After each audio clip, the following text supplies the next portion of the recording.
5 is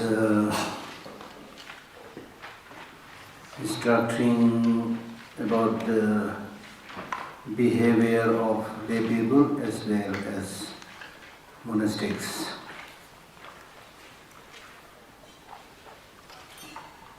In the case of monastics, then having become a monastic, you should first be intent on the training in the ethics.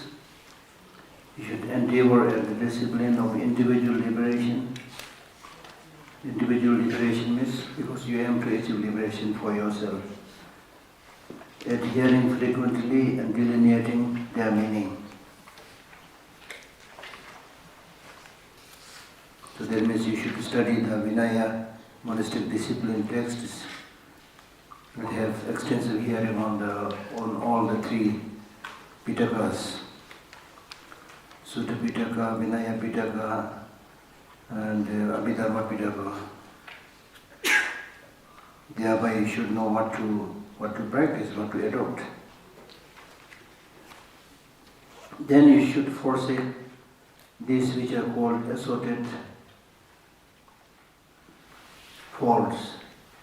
With vigor you should definitely realize those renowned as the 57.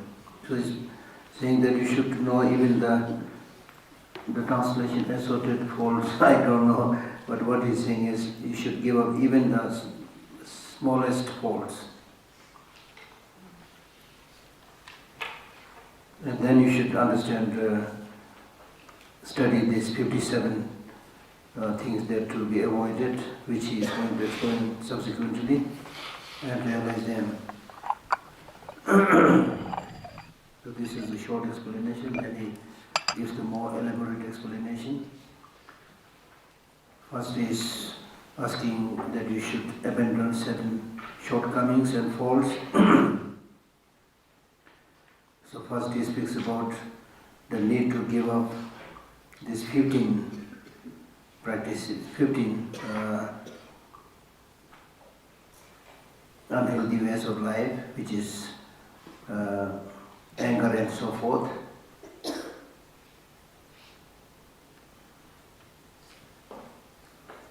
Belligerence is a disturbance of mind, so give up belligerence.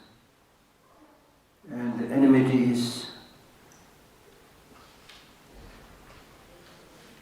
tight hanging onto that. So first is anger, second is actually resentment. He uses enmity, but resentment.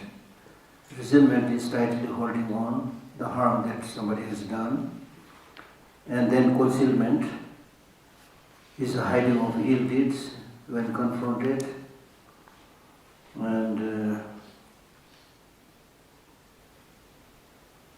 then malevolence is to cling to ill deeds.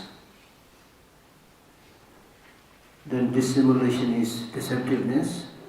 Sometimes we call it dishonesty. Dissimulation is deceptiveness. Deceit is crookedness of mind.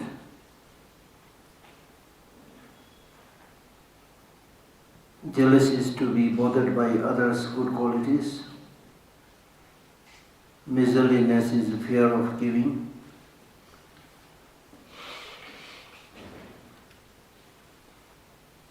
So sometimes when they teach the faults of miserliness, they say, I will not speak about the faults of miserliness, but I will speak about the faults of holding,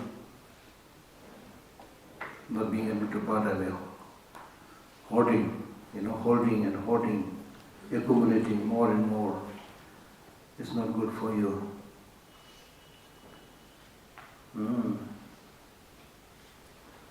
Give up that. Then non-shame and non-embarrassment.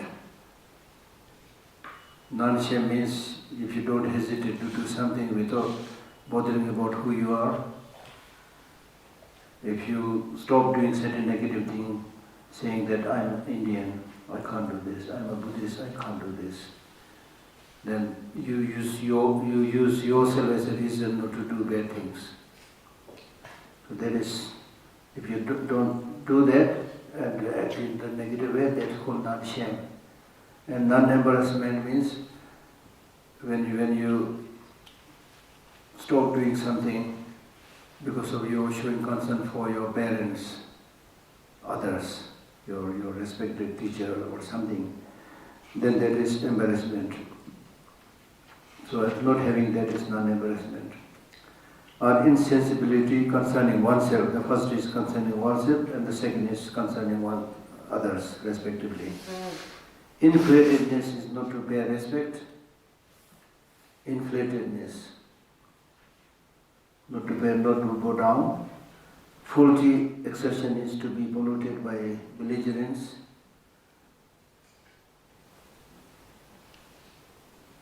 Faulty exertion, that means you start some project, some activity with negative idea.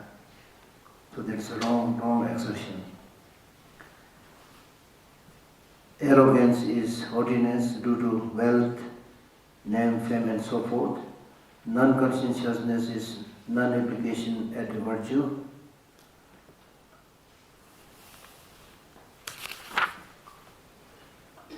Then pride.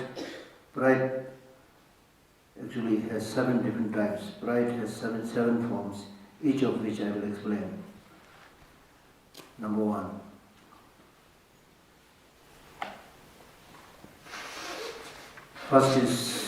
The first pride is called fancying that one is lower than the lowly. Yeah, I know I am very low, but still you think I'm lower than the lower, but I am still somebody, You can develop very strange kind of pride. Or equal with the equal, or greater than or equal to the lowly. Yeah, I'm a little bit lower than him.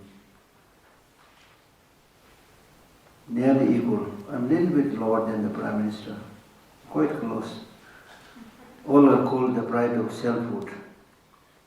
Then boasting that one is equal to those who by some good qualities are superior to oneself. Even though they are superior to you, then still you think I'm superior than that person. It's called exceeding pride. Fancying that one is superior to the superior. This is too much. Superior to the superior. There's no limit to pride. Thinking that one is higher than the very high is pride beyond pride. Like sores on the abscess, it is very vicious. Conceiving an I through obscuration in the five empty aggregates, which are called the appropriation, is said to be the pride of thinking I. That's normally what we have. With reference to your 5 psychophysical aggregates, then you develop this feeling that this is me. There's nothing wrong conventionally to say this is me, but when you think there is a me or I existing from its own side, thinking one has won fruits of the spiritual path not yet attained is the pride of conceit. So conceit means you tend to think that you have certain qualifications, certain qualities, even which you don't even have. Praising oneself of faulty deeds is known by the wise as erroneous pride. Deriding oneself thinking I am useless is called the pride of inferiority. Such is a brief description of the 7 prides. So even when you say I am useless, still there is a pride in there. Only it's the way you say it. Yeah, I am useless. So it means you're not useless, I'm sorry. Yeah, I'm useless. See? That's how you say it.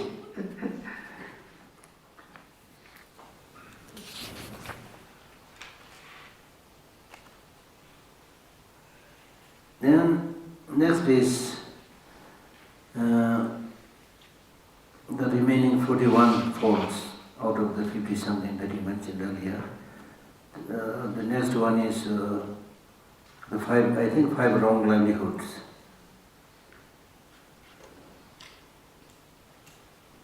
Five wrong livelihoods. First is hypocrisy, is to control the senses for the sake of good and respect. Hypocrisy is to control the hypocrisy means, you know the meaning. Hypocrisy means you pretend what you are not. Hypocrisy. I have been practicing Buddhism for so many years, So I have now some kind of clairvoyance. So I have some understanding what you are thinking. If I say something like that which I don't have, this is hypocrisy. Or you may not be very disciplined, but you pretend that you are very disciplined. That's hypocrisy. Some people are very good in that. I know one person, forgive me to say that he's not necessarily a very good person, but whenever somebody enters his room, he immediately pretends that he's meditating. Hypocrisy is to control the senses for the sake of goods and respect. Flattery is to speak pleasant phrases for the sake of goods and respect. See, all this is for good and respect. Flattery. Your sweater is so nice. The rosary you are wearing is so nice. How did you manage to speak such good English? All those flattery, chamchagri. If you want to know this Hindi word, it's called chamchagri. Chamchagri. Chamchagri. You should learn some Hindi. Chamchagri. Chamchagri mat karo. Chamchagri. In English it's called also like good liquor. बोलते हैं ना good liquor बोलते हैं. Indirect accusation is to praise another's wealth in order to acquire it. Indirect accusation. Indirect accusation means you don't directly try to acquire something from others, but you hint. Indirect accusation is to praise another's wealth in order to acquire it. This sweater, this jacket you are wearing is so nice. From where did you get it? Is it possible to buy one like this? So indirectly you are hinting. Pressured accusation. This is words. Then if you are a teacher or you are a leader or something, then you put your pressure, take advantage of your power. Pressured accusation is manifested derission of others in order to acquire goods. It looks like you have so many pens, why don't you give that red one to me? Like that. Desiring profit from profit is to praise previous accusations. Profit from profit. You already got one, but still you want more. The hat that you gave me last time was so nice. Somehow I misplaced it, I lost it. So there are so many ways. Repeating faults is to recite again and again the mistakes made by others.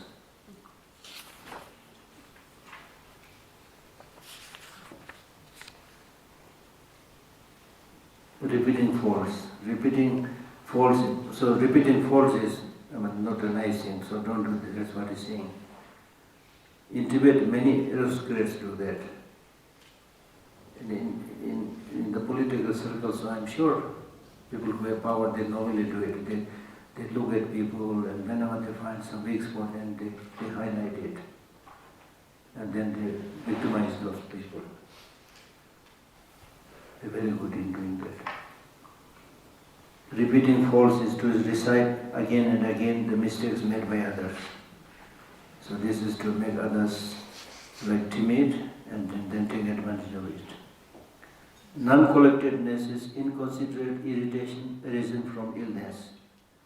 This line is not so clear to me. I consulted 2-3 translations. One of the translations says, stupefaction is the state of being overwhelmed that comes from not thinking clearly or from illness. This is according to Ellen Wallace translation. Then the Lowry translation says, timidity is induced by frailty due to lack of self-evaluation. So non-collected probably looks like if you don't look like being at one place, you're a little bit scattered. Huh? There is no whole presence. I think something like that. This is due to either illness, arisen from illness, or not being able to evaluate yourself properly. Okay? Clinging is the attachment of the lazy to their bed positions.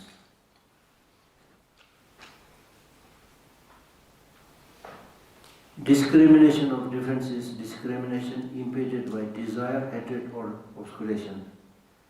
Discrimination here means you and me, and then based on that you make, negative decisions. This is due to desire, hatred, or obscuration. Not looking into the mind is explained as not applying it to anything. Not looking into the mind means non-mental engagement. So here means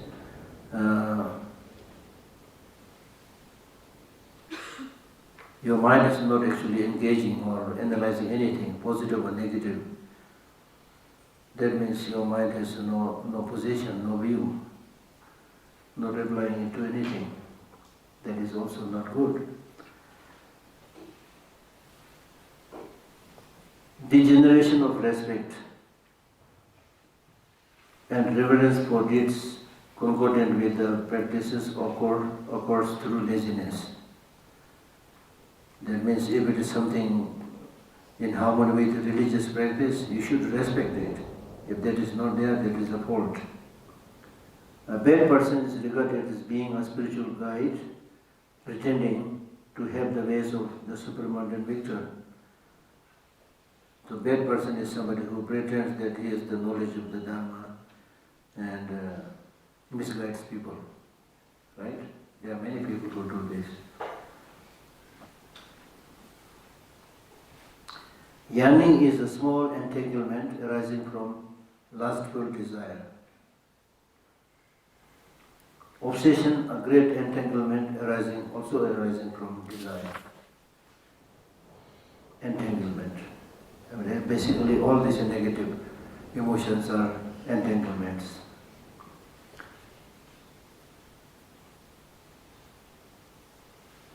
Attachment or avarice is an attitude of clinging to one's own property. Inopportune avarice is attachment to the property of others.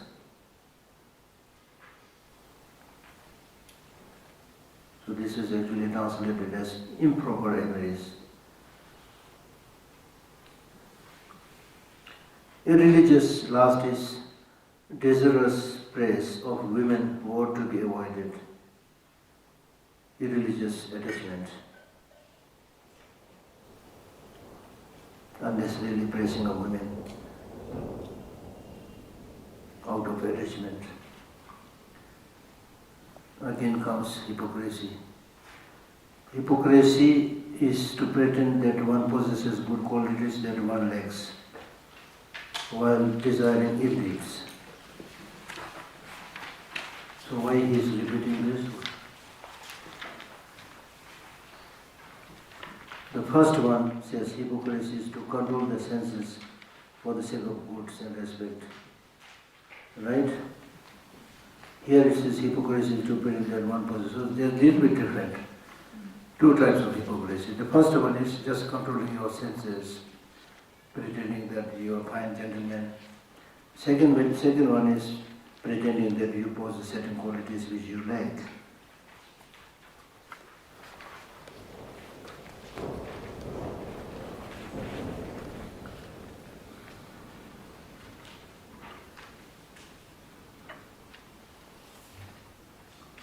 Great desire. Great desire is extreme greed, gone beyond the fortune of knowing satisfaction.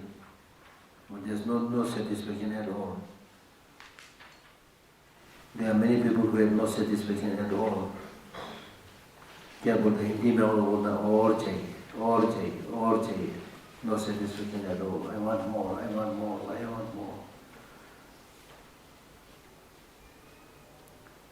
desire for advantage is to want to be known by whatever way as having superior good qualities. Non-endurance is an inability to bear injury and suffering.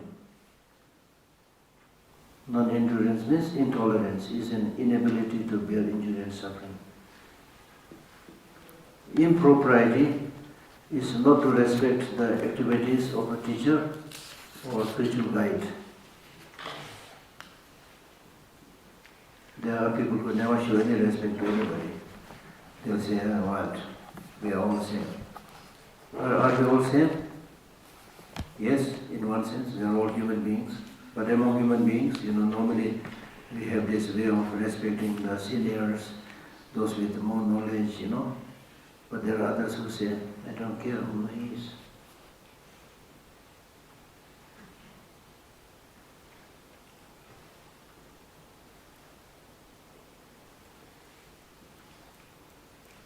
Non-heeding advice is not to respect counsel concordant with practice. Intention to meet relatives is sentimental attachment to one's kin.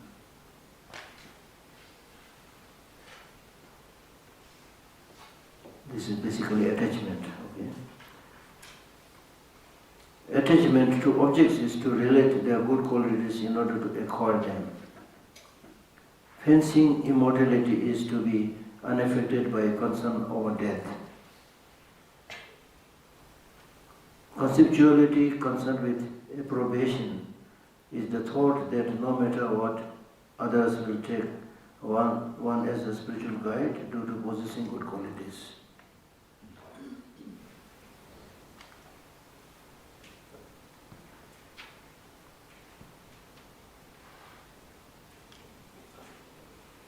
So this is a thought where one expects that others realize that I am a very important person,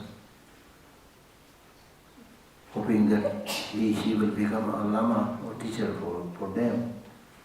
It's the thought that no matter what others will take one as, no matter what others will, no matter what, is the thought that no matter what, others will take one as a spiritual guide due to possessing good qualities.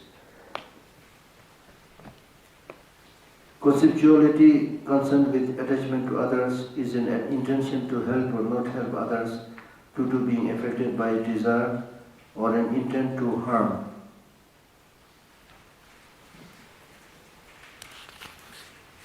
Meaning that they don't care whether it's going to help them or harm them. In other words, you're not seeing whether it's helpful to them, harmful to them, but your job is to harm them. That's what this one is saying.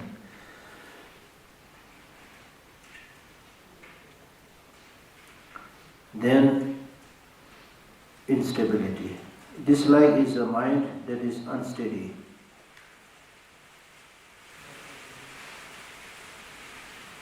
Welcome. It's coming. Farewell. Desiring union is dirtied mind.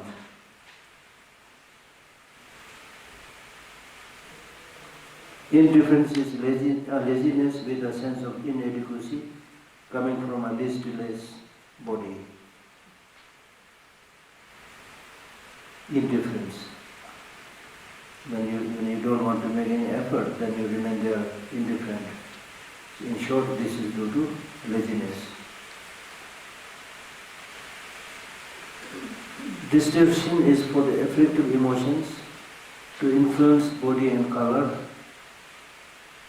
not distortion.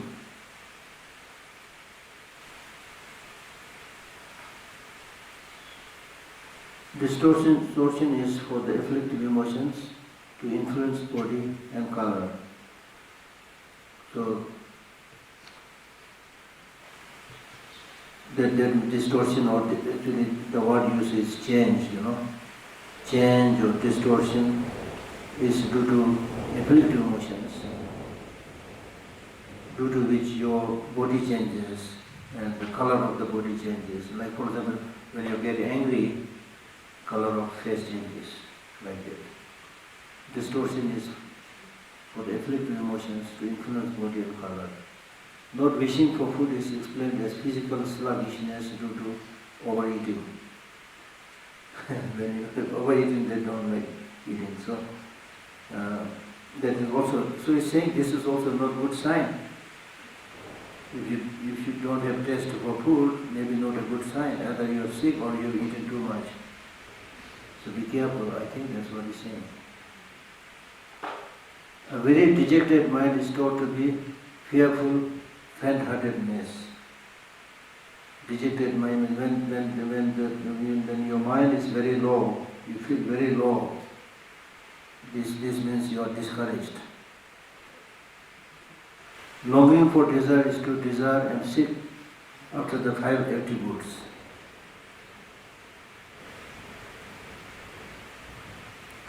Then harmful intention arises from 9 causes of intending to injure others, having injure others. 9 causes means harmful intention arises by thinking this person has harmed me in the past, he is harming me now, he is going to harm me in the future. This person has harmed my relative in the past, he is harming my relatives now, he is going to harm my relatives in the future. This person is helping my enemy now, this person has helped my enemy in the past, he is helping my enemy now, he is going to help my enemy in the future. So with this kind of thoughts, you develop that harmful intention.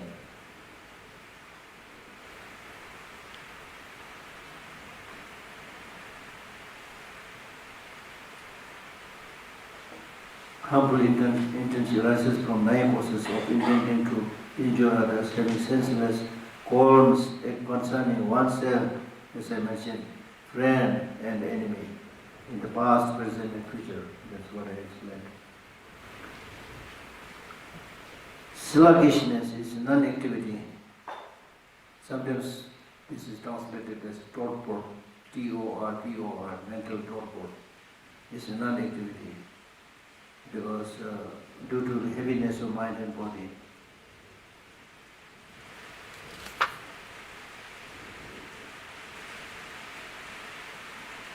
Then drowsiness is, he uses the word drowsiness, but basically it is sleepiness.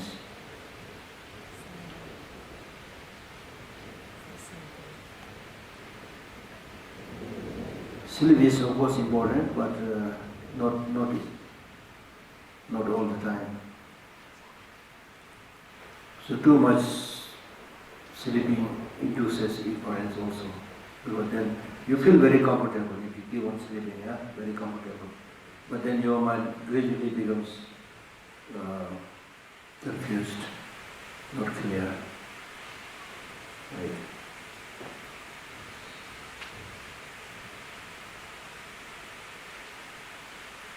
Excitement is strong disquiet of body and mind. So here we'll do little meditation, I think.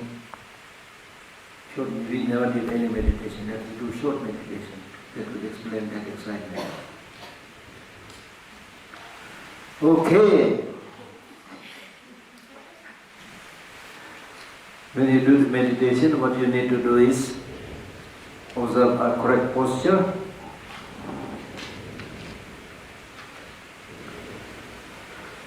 Posture means that your left hand down, right hand on top of it, and make the 2 thumbs touch and put it down so that the top of the 2 touching thumbs falls at the level of your navel. That itself will make your body a little bit erect. But to have your body erect doesn't mean that you become rigid. Meditation is not for rigidity, it is for relaxation. Okay, erect but relaxed. Right? Then your 2 shoulders should be on a straight level. And then the elbows should not be touching your body. Need some ventilation. so that there is airflow in between them. Then your tongue touches the upper palate, so that when you do a little bit longer meditation, your saliva does not fall, or you do not get thirsty, right? And then what? Then your two legs should sit in a cross-legged posture, and your eye should gaze a little bit towards nose, not trying to see the nose, but let it fall a little bit towards nose. And your head should not be tilted either on the right or on the left. It should be straight. And the head should also not be falling too much backward or too much in front. Because the text says if your head is tilted towards left, it will induce attachment. If it is tilted towards the right, it induces anger and hatred. And too much backward, it induces arrogance. Arrogant people go like this with their head high up in the mountain, in the sky or whatever. Then also not too much down. This will induce drowsiness, which we just read. All right. And then watch your breath. It depends whatever is your object of meditation. So to start with, watch your breath. This is recommended because your breath is something that is there with you all the time. So normally we breathe all the time. We exhale and inhale all the time, but we not necessarily that we watch the state of your breath. So now you should imagine that your consciousness, your mind is at the gate of the two nostrils. When you exhale and the breath goes out, imagine that your mind is riding on it, and when it comes in, imagine that it's also coming in, right? And the breathing process of breathing should be normal. And see how you are breathing. You have never observed your breathing earlier, now you are observing. Are you okay? How is your breathing? Is it going very fast? Or is it very slow? Or is it making some noises in between? Some people who have asthma and other problems, they'll make noises. So you will find the state of your breathing also. And what you need to do is, when you think about inhalation and exhalation, let your mind go with the inhalation and exhalation, and your mind should totally be focused on inhalation and exhalation. When you inhale and then the breathing comes in, inhale and then exhale, these two cycles should be counted as one. Then the second, inhalation, exhalation. Then the third, inhalation, exhalation. So see whether your mind can stay on this inhalation and exhalation without being distracted to anything outside. And also, the question is, when you do meditation, is it important for you to close your eyes or open your eyes? Many people say, close your eyes. I do not recommend that. I also do not encourage people to have their eyes wide open, but also not necessarily closed. It's a little bit closed, not completely closed. When people say your eyes should be closed, they are saying this because then this will help you not get distracted. Because if you open your eye, immediately you see this beautiful flower in front of me. Worse than that, you might see this beautiful woman in front of you, or handsome man in front of you, you might get distracted, right? So there's their reason. But why kind of, not objection, kind of not recommending that is, because if that is your reason, then you should also have your ears closed. And many other things you should close. Because you can get distracted by what you hear also. So my recommendation is, in the initial stage it may be difficult, but open your eye a little bit and then make sure when you actually meditate, even if you are seeing something, don't focus on that.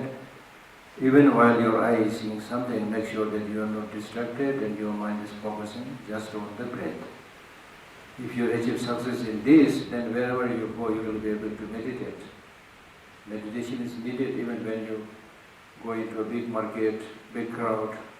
So you cannot go into a big market, big crowd with your eyes closed, ears closed, right? You can't. So your eyes should be a little bit open. Make sure that you don't trip, make sure you don't bump into other person. So still mindfulness and meditation must be there. So let us try and see how much we are able to concentrate. Breathing out, breathing in as one, then second, then third.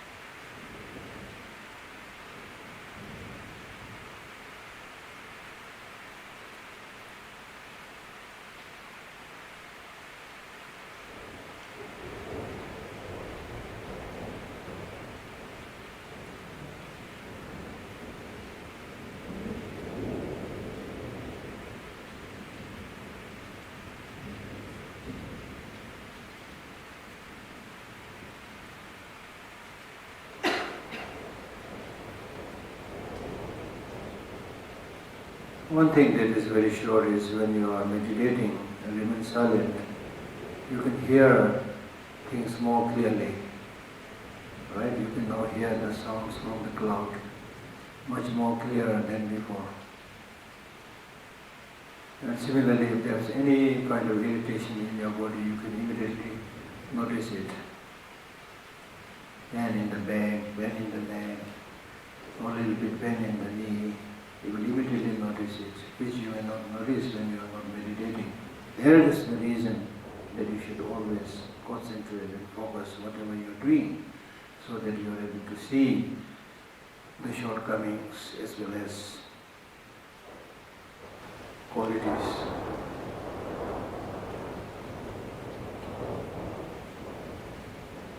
So when you try to meditate like this, two enemies will come.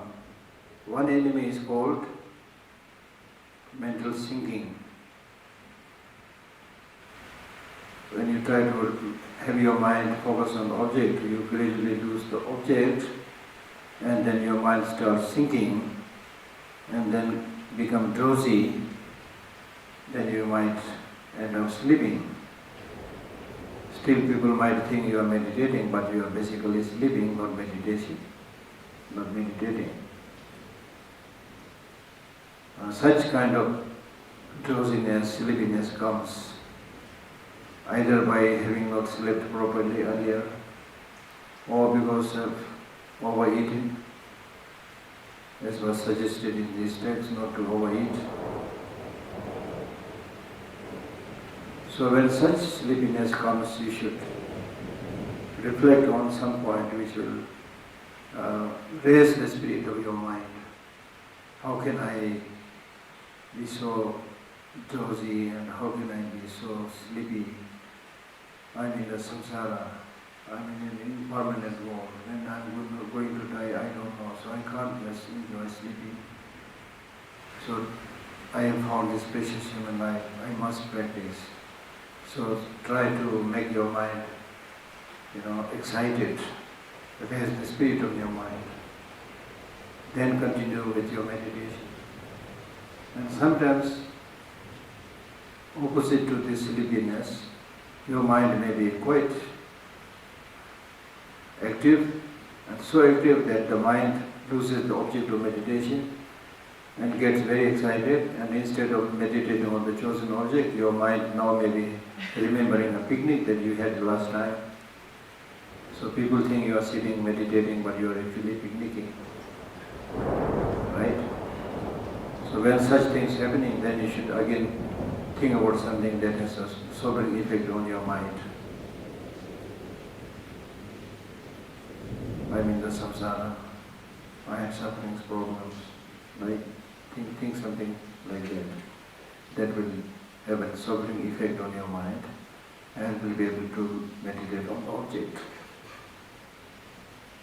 So when you focus on the object, two important qualities must be there. One is clarity and stability. The object on which you are meditating must be clear, and stability means your mind also should be staying on the object stably.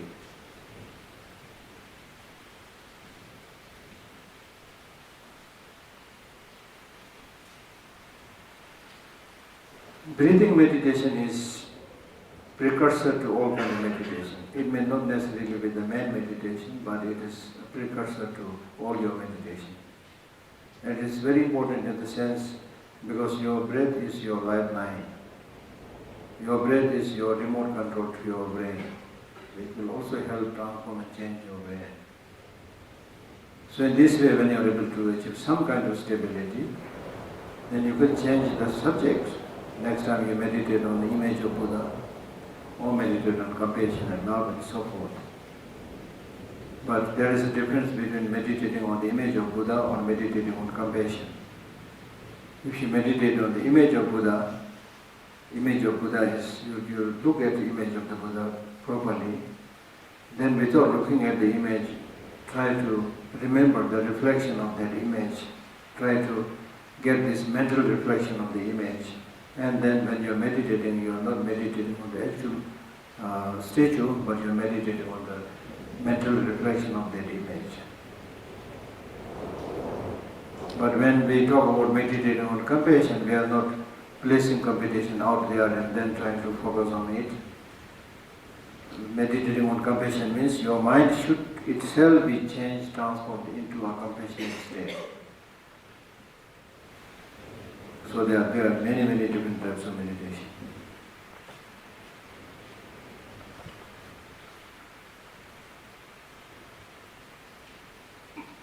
All right.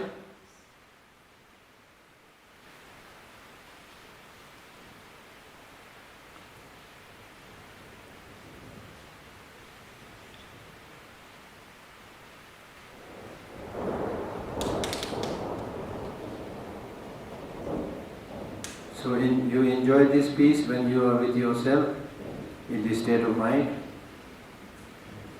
Actually this, I think, gives you a very good hint that if you really be with yourself, meditating, thinking like that, you really get a very great peace because you are now keeping in touch with yourself. The problems that we have in the world today is we are not in touch with ourselves, we are in touch with others. And all the inventions, technologies that's available there is to keep in touch with others, not with yourself. Right? Mobile phone is to keep in touch with others. Right? So the only way to keep in touch with yourself is reflection, meditation, mindfulness. And all the illnesses, sufferings, problems are because of not your being in touch with yourself. It's really like a very nice house that you once built. Then you went for like many years out holidaying. Did not have anybody to take care of that house. So the house is covered with dust, cobwebs, dilapidating, paints are falling. In a very sad situation, the house now. Exactly like that, because we don't keep in touch with ourselves, we don't understand our own emotion, how to regulate the emotion and so forth. So therefore, you're like a deserted house, nobody looking after it. So now you need to look after yourself. So the two main problems in the world today is, one, you do not know how to live with yourself. Second, you also don't know how to live with others. दो में से एक तो अच्छा होना चाहिए ना. People really don't know how to live alone. Especially in the so-called more developed countries, always so-called socializing, And when something like COVID-19 came and lockdown was there, Number of people committed suicide because they don't know how to live alone. And in our regular times also we don't know how to live with others because there is no respect, no sense of harmony, right? So this is a big problem. You should be good in one. If you don't know how to live with others, you should know how to live alone. All right. So, excitement. Excitement is disquiet of body and mind. You want to go out, sing and dance, completely excited. Contrition is regret for bad deeds, which arises afterwards from grief,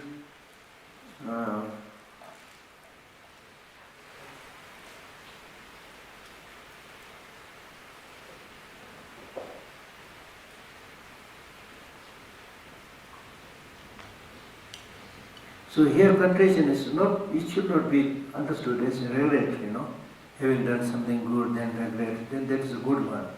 But here we are talking about something that you should forget. That means contrition means when you have done something bad and then there is some kind of contrition, because of that you have now unpleasant feeling of mind.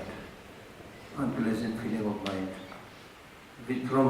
from which arises grief. So get rid of that. Doubt is to be of two minds about the four truths, the three jewels, and so forth. So which means maybe the Four Noble Truths is good, maybe it is not good, maybe there is three jewels, maybe there are no three jewels, and so forth. Doubt, you are not sure. Doubt. There are three types of doubt. Doubt tending towards what is not fact, then equilibrium doubt, then doubt tending towards fact. So when we study, in the beginning it's important to be skeptical, to have some doubt, caution. You are not sure whether this is true or not true, caution, that's important. And so therefore in the beginning, your doubt may be not so healthy, your doubt may be more tending towards what is not fact. Then you reflect more and more, then we develop maybe this one, maybe this, not this one, I'm not so sure. This is called equilibrium doubt. Then you do undertake further analysis and study, then maybe not, maybe I think this is the one. So doubt tending towards fact, right? So this is how you change your mind. First you have the wrong consciousness, then doubt, then assumption, then inferential cognition, then valid cognition.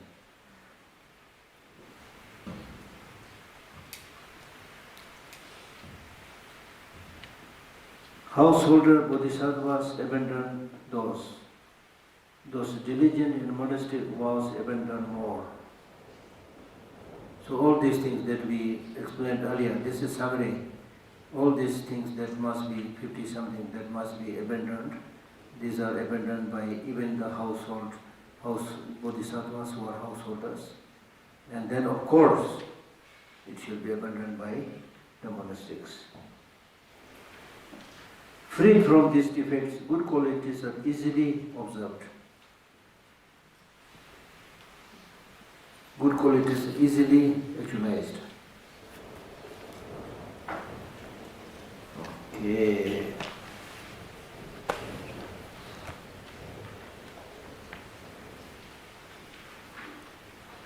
Briefly, the good qualities observed by bodhisattvas are, this is summary. This is actually happened earlier also. Again, he is summarizing. Giving, ethics, patience, effort, concentration, wisdom, 6 perfections, plus compassion and so forth. Compassion and so forth. Compassion and so forth means motivated by compassion, then you have Tushita and so on. So what is giving then? Giving is to give away one's wealth. It's not just wealth.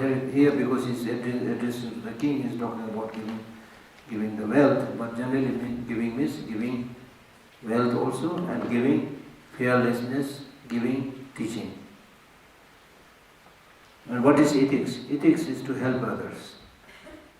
So when we talk about ethics, there are three types of ethics. One is called ethics of restraint. You restrain from doing negative deeds. That's one ethics. Second, ethics of collecting virtues qualities. Third, ethics of helping others. Three types of ethics. So ethics is not a discipline that you observe because it has been imposed upon you by some external powerful teacher or force. But out of all this, the most important ethics is helping for others. So now you can sutim, the Tibetan word for ethics is sutim. Sutim means proper way of life, proper discipline. So proper way of life means one that helps others. That's proper way of life, right? Patience is to have forsaken anger. So patience is not like tolerating wrongdoings of others. It is basically removing your own anger.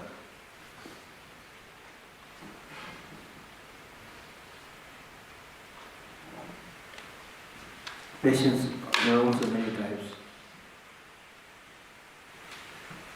Effort is enthusiasm for virtue.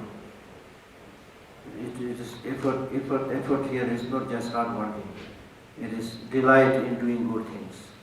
Concentration is unafflicted one-pointedness. Wisdom is ascertainment of the meaning of the truths. Compassion is mind having the one savor of mercy for all sentient beings, wish to remove sufferings of all sentient beings. From giving, there are now the fruits of these practices. From giving, there arises wealth.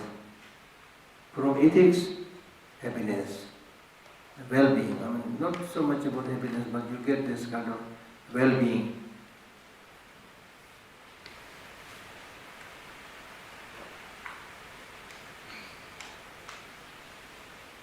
From patience, a good appearance. See, if you want to be handsome, beautiful, practice patience. I mean, this makes sense because if you are impatient and get angry, you look ugly. If you are patient, your face is also a little bit different. Your posture, whole posture is also a little bit different. From effort, from effort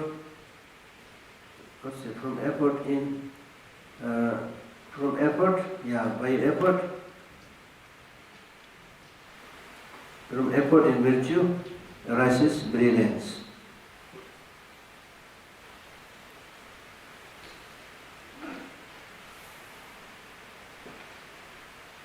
You become, meaning that by making effort you become a majestic person. And by concentration, peace, of course. Just as you've experienced. You did some concentration, did you get some peace? Clear. From wisdom, liberation. From compassion, all ends are achieved. See, this is the most important. If you have one practice, you have all the practice. What is that practice? Compassion, as I cited yesterday. From the simultaneous perfection of all those seven is attained the sphere of inconceivable wisdom, the protectorship of the world. So this is the way to become the protectorship, that means to become Buddha. Just as 8 grounds of hearers are described in the hearer's vehicle, so 10 grounds of bodhisattvas are described in the great vehicle. So if you follow the hearers, the Sarvakayana path, they discuss about 8 spiritual grounds. So in the case of Mahayana, 10 spiritual grounds. So it's going to explain all these 10 spiritual grounds. The first of these 10 spiritual grounds is the very joyous. This is called very joyous because the bodhisattvas are rejoicing from having forsaken the 3 entwinements and being born into the lineage of Buddha. So there's so much joy. And the fruit is through the maturation of those good qualities, the perfection of giving becomes supreme. You especially become perfected in practice of giving. They vibrate 100 volts and become great lords of Jambudvapa. Second spiritual ground is called the stainless because all 10 virtuous actions of body, speech and mind are stainless. In our ordinary case, even when we do cultivate the 10 virtuous qualities, it is contaminated, it is stained with worldly concerns, worldly thoughts, but here they are not stained. And they naturally abide in those deeds of ethics. And the fruit, through the maturation of those good qualities, the perfection of ethics becomes supreme. They become universal monarchs, helping beings, masters of the glorious four continents and of the 7 precious objects. So it gives a brief explanation here, but if you want to know the details of the 32 marks and the 80 marks of the Buddha and then the 10 grounds, you should read Abhidharma, the Abhisamaya Alamkara, Parjin, very explained in detail. The third ground is called the luminous because the pacifying light of wisdom arises. The concentration and clairvoyance are generated. And desire and hatred are completely extinguished. See, in that level. And the fruit, through the maturation of those good qualities, they practice supremely the deeds of patience and become a great wise monarch of the gods. They put an end to desire. The fourth spiritual ground is called the radiant because the light of virtue, wisdom arises. They cultivate supremely all the harmonies, the 37 limbs to enlightenment. Through the maturation of those good qualities, they become monarchs of the gods in the heaven without combat. They are skilled in quelling the rising of the view that the transitory collection is inherently existent. The transitory collection is inherently existent, I and mine. The fifth ground is called the extremely difficult to overcome because all evil ones find it extremely hard to conquer them. Even the very, very evil ones will not be able to disturb them. They become skilled in knowing the subtle meaning of the noble truths and so forth. Through the maturation of those good qualities, they become monarchs of the gods abiding in the joyous land, concentration. They overcome the foundations of all borders, afflictive emotions and views. The sixth spiritual ground is called the approaching, because they are approaching the good qualities of a Buddha. They are coming very close now. Through familiarity with calm abiding and special insight, they attain cessation and hence are advanced in their wisdom. Through the maturation of those good qualities, they become monarchs of the gods in the land of liking emanation, wisdom. Hearers cannot surpass them. They pacify those with the pride of superiority. The seventh spiritual ground is called the gone afar, because the number of good qualities has increased. Moment by moment they can enter the equipoise of cessation. And the fruit, through the maturation of those good qualities, they become masters of the gods in the land of control over others, emanations. They become great leaders of teachers who know direct realization of the Four Noble Truths.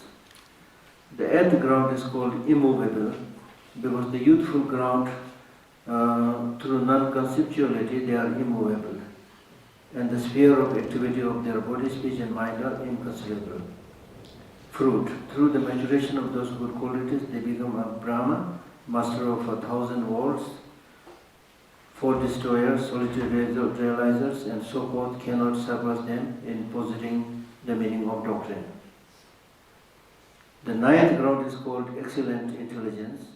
Like a regent, they have attained correct individual realization and therefore have good intelligence. Through the maturation of those good deeds, they become a Brahma, master of 1,000,000 worlds, 4 destroyers and so forth cannot surpass them in responding to questions in the thoughts of sentient beings. The last ground before achieving Buddhahood is, the 10th ground is called cloud of doctrine, because the rain of holy doctrine falls, the Bodhisattvas bestowed empowerment with the light rays by the Buddhas. Through the maturation of those good qualities, they become masters of the course of pure abode. They are supreme great lords, master of sphere of infinite wisdom.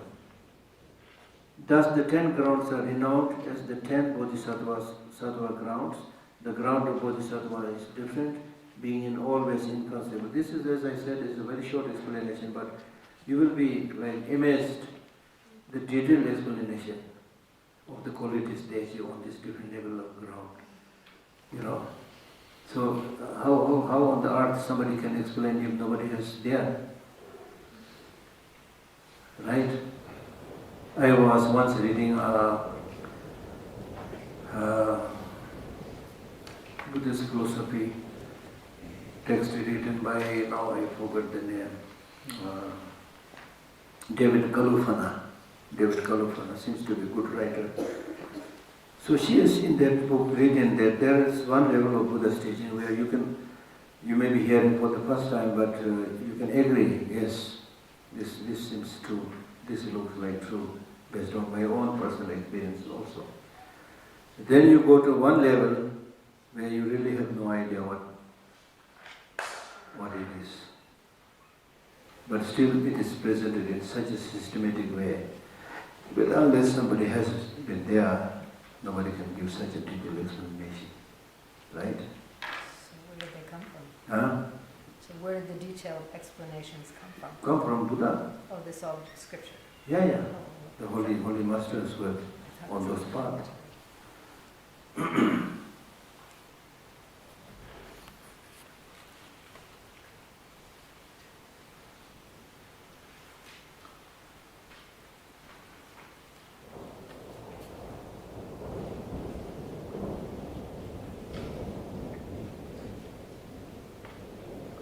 Okay.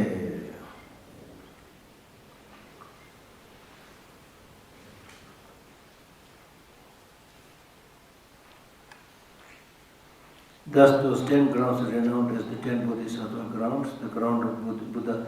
These are called ground because just like a ground, these are the support system of all spiritual practices. It is a great extent is merely said to be endowed with the 10 powers. Each power is immeasurable too, like the limitless number of all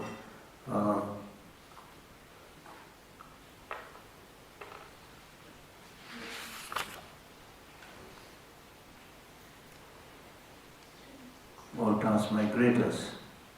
Its great extent is merely said to be endowed with the 10 powers. Each power is immeasurable too, like the limitless number of all transmigrators. This is like repeating, okay. This is repetition. These two verses are repetition there. The limitless of a Buddha's good qualities is said to be like the limitless of space, earth, water, fire, and wind in all directions.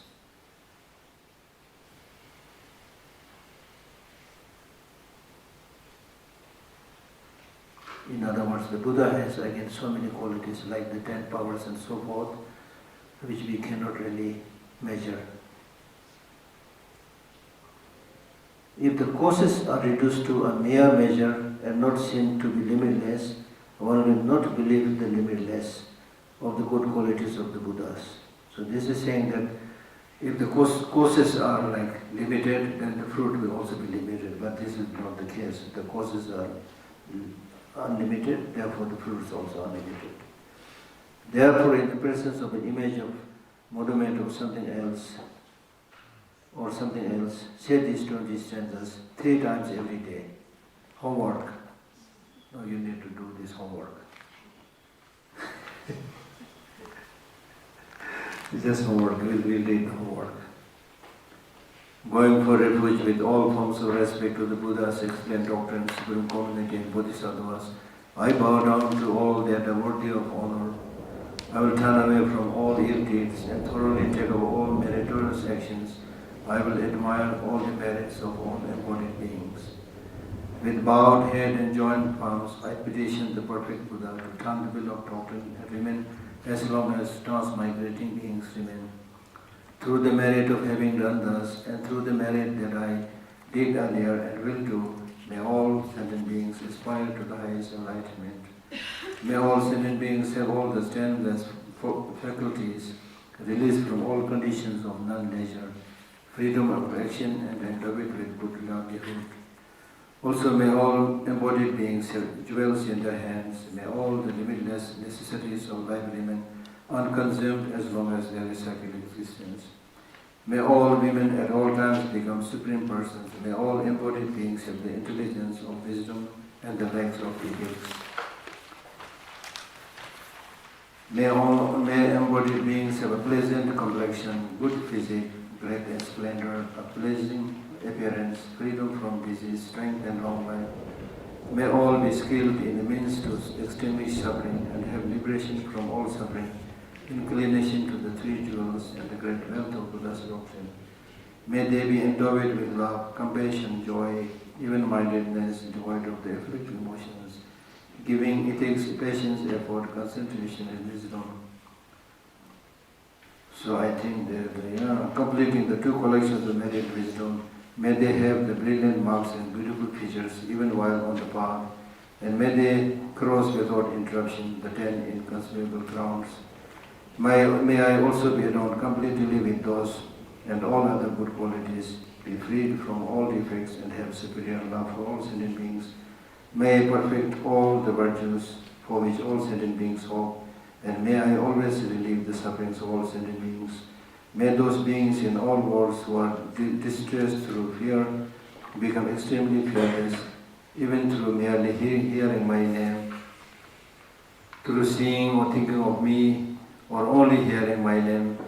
May beings attain great joy, naturalness, free from error, and definiteness towards complete enlightenment. And the five clairvoyances are throughout the continuum of lives. May I always, in all ways, bring help and happiness to all sentient beings. May I always, without harm, simultaneously stop all beings in all worlds who wish to commit ill deeds.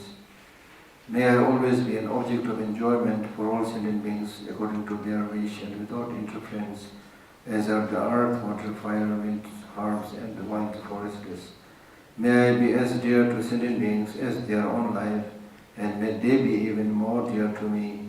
May their ill deeds fructify for me, and all my virtues fructify for them. As long as any sentient being anywhere has not been liberated, may I remain in the world for the sake of their being, though I have attained highest enlightenment. So I think that is the prayer, right? So he says, recite this every day. All right, stop here. Some questions, if you have, then if not, then we'll stop.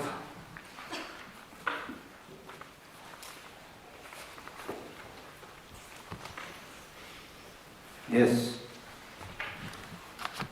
In the text, there is several times mentioned Brahma, Yeah. master of million worlds. Yeah.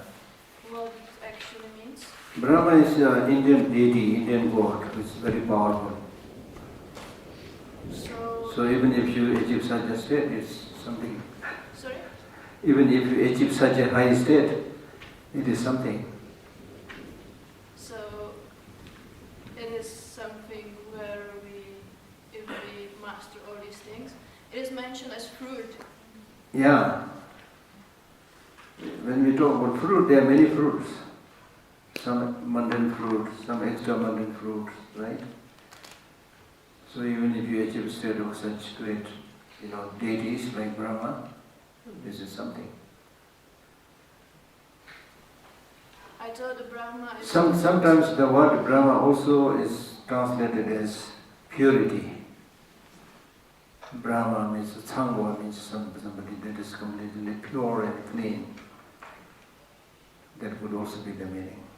Okay, I was just confused because Brahma is considered as a creator, as I learned. Yeah. But Buddhists don't believe him as a creator, but still they are important, multiple gods. Yeah. Thank you. Okay.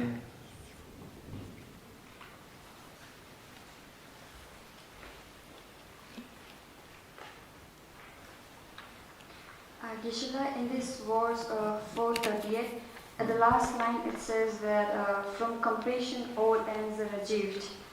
But Geshe, as we have talked about this, the need of this wisdom of emptiness as well as the bodhicitta, so why this line says that from compassion all ends are achieved? Good observation. But this is not necessarily literal. It means with compassion you can achieve most of the things. Something like that. Right? That's one way. Another way is the root of wisdom, understanding emptiness is also compassion. Root of bodhicitta is also compassion. So from that point of view, everything is achievable if you have the compassion. If you don't have the compassion, why should you bother to realize emptiness? Why should you bother to cultivate bodhicitta for all sentient beings? Danye tane jikde delame chanchu thudana tizawa chanchu su revangya wata denda nilamini shila. This is I think this is right here in this text, right in the beginning. We are forgetting. So there he says, Danye tane jikde, if you and the world wants to achieve this unsurprising supreme enlightenment, the root is compassion. This is our, the root is bodhicitta. So you should have a bodhicitta as firm as a Mount Meru, and this is our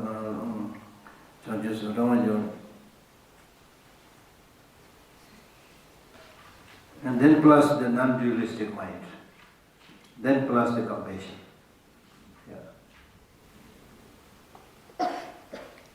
That's why in the Madhyamika text also says compassion is important in the beginning, in the middle, in the end. Thopa parsum to kichavas.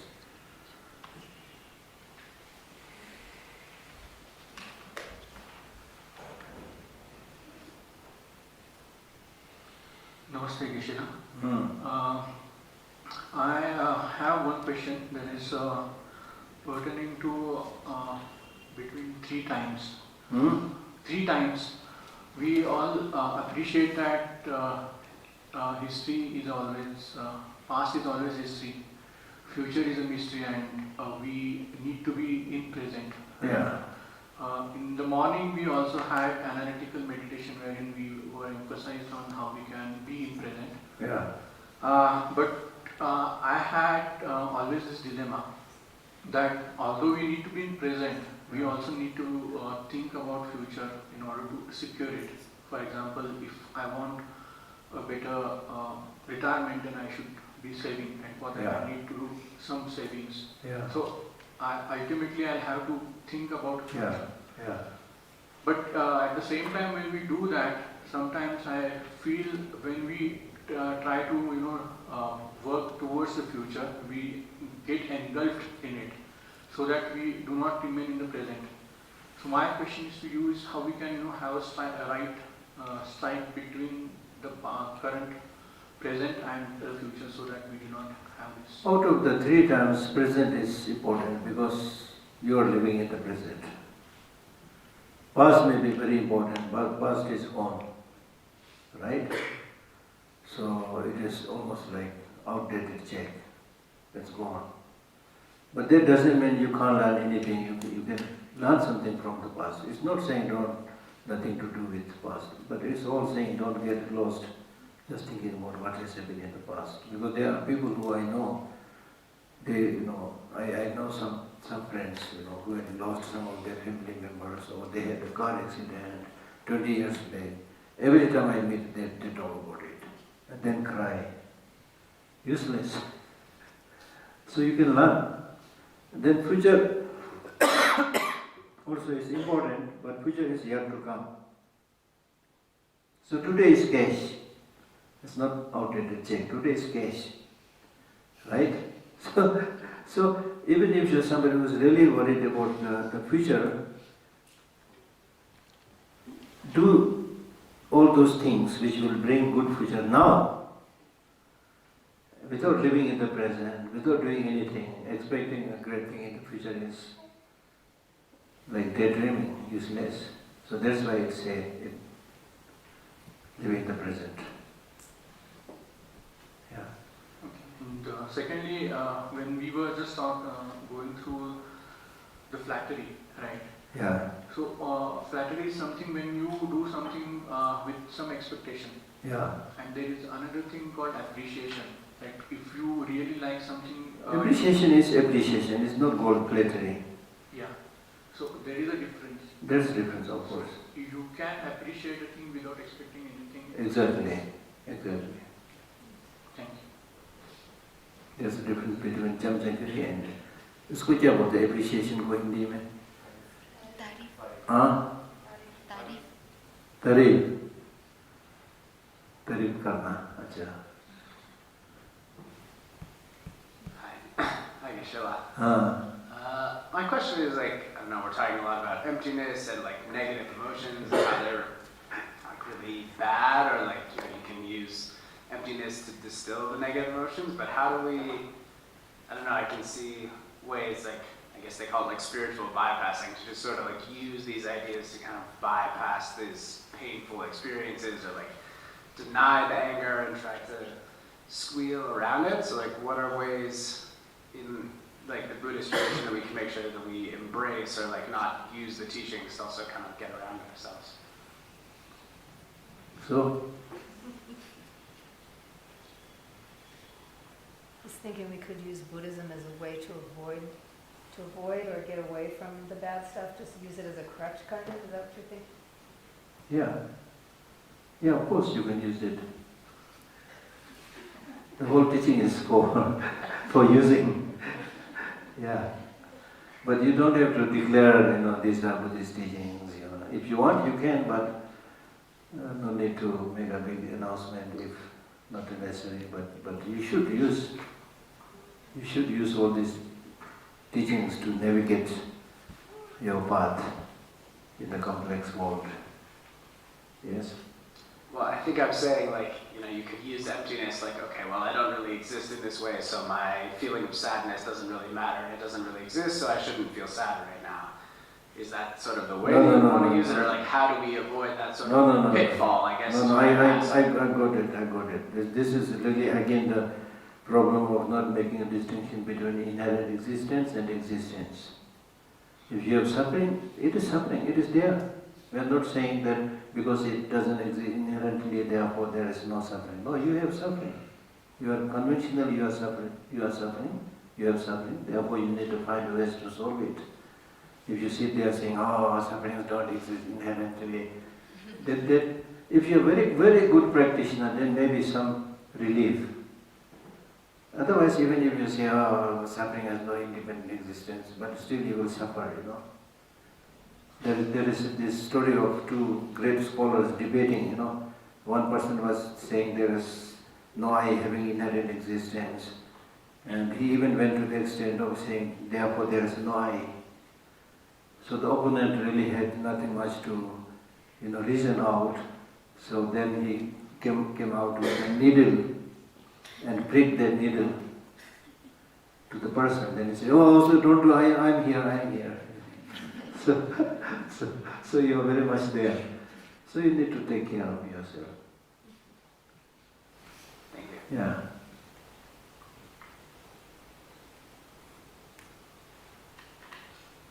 Geshe Lhakdor, a lot of the things that we've learned this week, kind of the Buddhist teachings about understanding the true nature of reality and the nature of the mind and ignorance, and therefore how to overcome these problems that you maybe didn't know that you were suffering from before in the first place.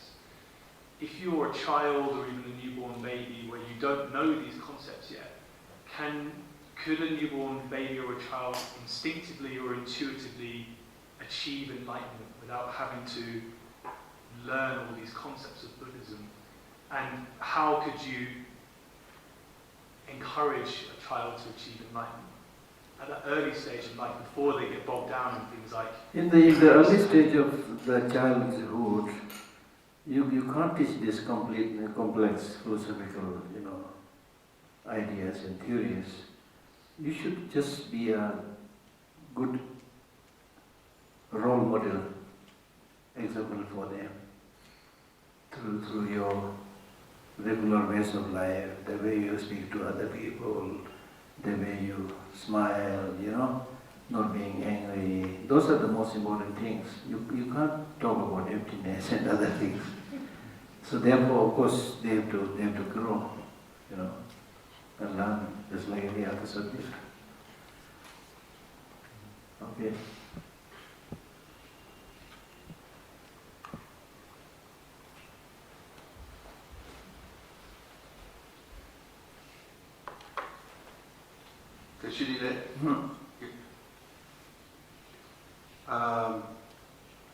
I have two questions. I start with the second question. I will answer the first one.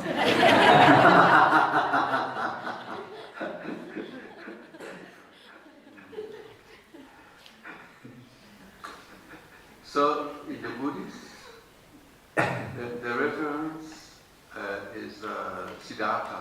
Yeah. And why after him we don't see, in history, we don't see another manifestation of Buddha? I mean, it's more, I don't know. No, it is there. It is there. But no. After Siddhartha was the name, his given name before he was a Buddha. Then that same Siddhartha renounced his kingdom, undertook a lot of reflection, meditation, he got enlightened. Then he gave these 3 cycles of teaching, So it's all there in the books.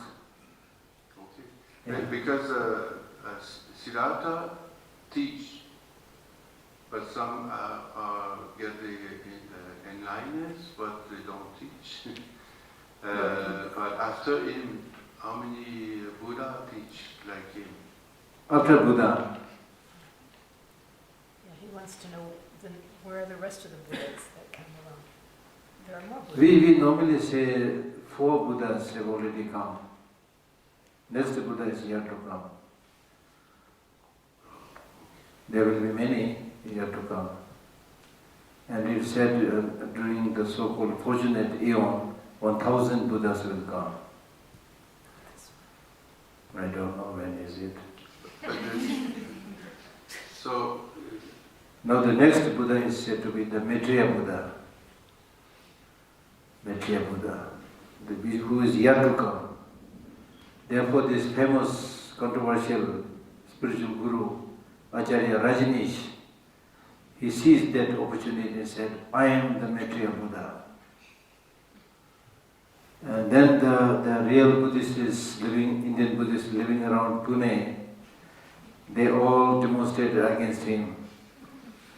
And then he said, I thought Buddhists are a little bit gentler, but they are also similar like others. So I am not the Maitreya Buddha, I am Zorpada Buddha. Zorba, the material, yeah. Okay. So, you answer my first question? Yeah. No. I tell you my second question. It's the first one. So that's why I said I'll answer the first question. I study Dharma since many years in Paramita Center in my country. Also I read a book. I find it's sometimes very complex to understand, and a lot of things inside, a lot of intellectual things. And like you, Geshe Lama, so you study many years Dharma. It's so complex. But I was thinking about Siddhartha. Yeah, for him, he was looking why we're suffering. But I don't think he studied like you or was like this before we get the in-90s. So why we have to study a lot and to understand a lot of things intellectually? And yeah, good question. I have a ready-made answer. so There are two ways of looking at this. One is you're absolutely right, that there's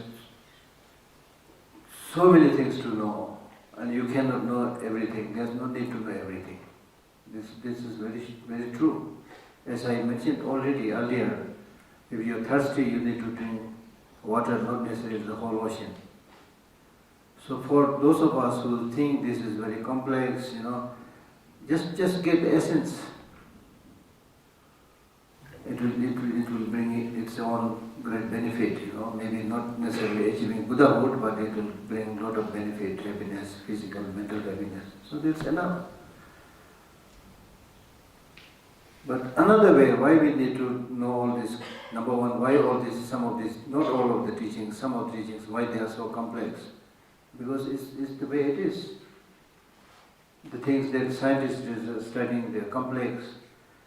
Buddhists teaching some of this, teachings on profound law of nature is complex because the nature itself is complex and our mind is not habituated with that. So any area where our mind is not trained, we see it difficult. But then through training, there's nothing that does not become easy.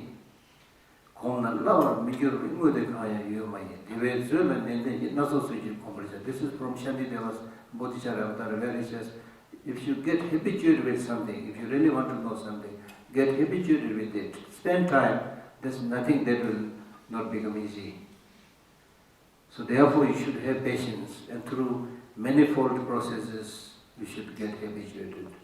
Then he gives a beautiful example by saying, for example, if you have a sworn enemy, a very dreadful enemy, by whose name you used to shudder, tremble. Then with the change of time, it happens that that dreadful enemy becomes your neighbor. You are so terrified now, what to do? So at least you avoid seeing him as much as possible. But how many times you can avoid? So sometimes your path cross your path, but still you refuse to talk. And this happens many times. Then gradually your hair goes a little bit down, and then you at least do like this. You will not say good morning, but he also says. Then again you cross your path many times, and one day you say good morning. He also says good morning. Then you realize, oh, it's not so bad, not so dreadful.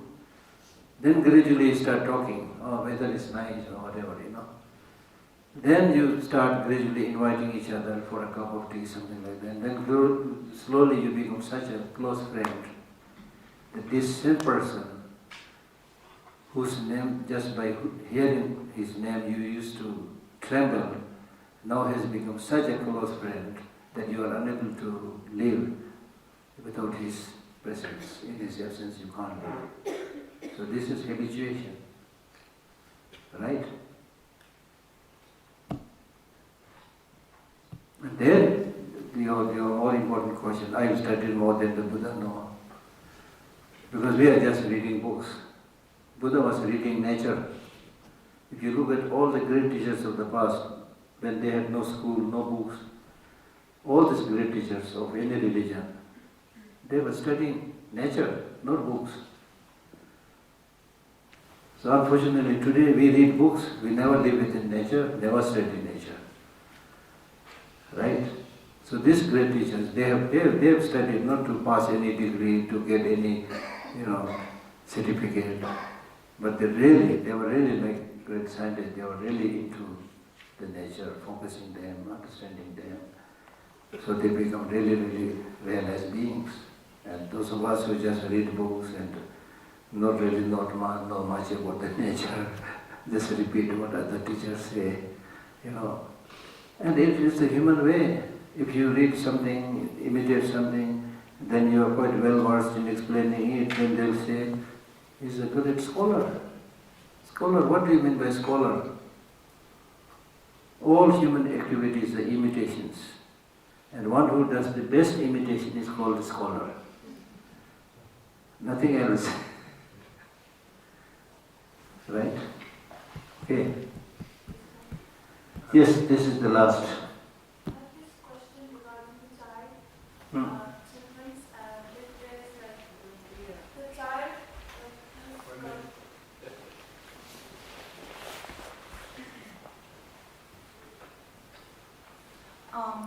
I have two questions on the line, Krishna. First is regarding child. Basically, the child, Geshe, you mentioned that the child cannot be taught emptiness at the beginning stage. But what if the child he or she got his precious human form, and what if the child faces death in between and never got awareness of emptiness? So what's the use of his precious form when he or she wasn't aware of what he or she was supposed to be aware in the human form? And I think this is kind of related to karma, past life, but and as of being a human, I think this human form I got your question. That this child, although he may not be able to talk about emptiness, things like that, because he was born as a human being, while he is alive, he got all the great treatments like a human being, not as a dog. Much better than a dog, number one. Number two, your concern should not be limited only to the child. Look at the majority of so-called grown-up educated people. Majority of them are worse than a child. The child is innocent, he probably will not commit any negative deed, right? His current life deed won't be considered in the next life. He will carry the past life, his previous life deed. You will continue. It depends. What kind of karma is it? It depends. If it is a karma which really whose fruit finishes at their childhood and then next life is a dog, then he has to be born as a dog. Nothing we can do. But he was innocent till. Yeah, but about many lives before. So he won't. Many lives before. So when we talk about karma, it's not just one single thing. So many karmas. But Geshe, the thing I wanted to say is he didn't got the chance to follow the path of Dhamma. If he would have been stayed alive. Yeah, I would also use the same reason. I'm now 74. So I may die very soon. Then I will not get the chance to become Buddha, So why should Geshe have born as a human being? If I live another 200 years, I might become enlightened, It's a similar reason, Geshe, second question is, what's the difference between attitude and intention? Are they similar? Attitude is the way you think. Intention is not just the way you think, but you intentionally, you come up with certain motivation to do something. That is intention. Right? Krishna, thank you. Thank you.